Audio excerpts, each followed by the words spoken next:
بسم اللہ الرحمن الرحیم۔ اس وقت ہم مدینہ منورہ کے مضافات میں مسجد قباء کے پاس ہیں۔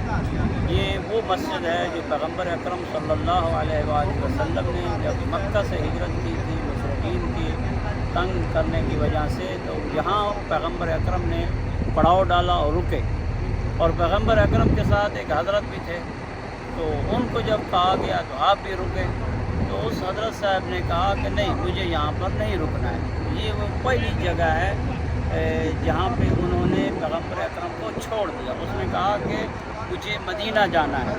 شام کا وقت تھا، تو پیغمبر اکرم نے یہاں رات کو پڑاؤ ڈالا، اور وہ حضرت جو تھے وہ چلے گئے، مدینہ داخل ہو گئے۔ بنی عامر قبیلہ کے گھر میں رہے، اور پیغمبر اکرم صلی اللہ علیہ وآلہ وسلم نے سب سے پہلی مسجد جو مدینہ منورہ میں تعمیر فرمائی وہ یہی مسجد قباء ہے۔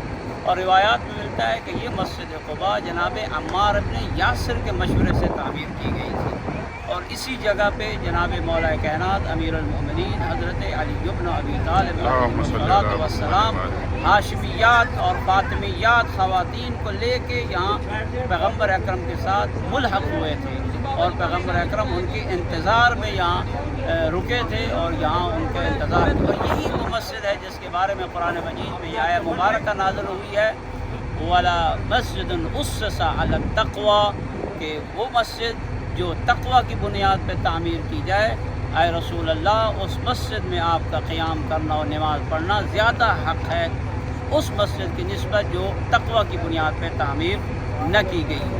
تو یہاں پیغمبر اکرم نے پڑاؤ ڈالا اور مسجد تعمیر کی۔ پھر اس کے بعد کچھ دن رہنے کے بعد پھر حضرت جو ہے وہ مدینہ میں داخل ہوئے، جب قافلہ مکمل ہو گیا تھا، جب مولا متقیان خلیفہ رسول اللہ بلا فاصل امیر المومنین یہاں پہنچے اور باقی ہاشمیات بھی پہنچی، تو اس وقت جناب اس قافلہ کو لے کے مدینہ میں داخل ہوئے۔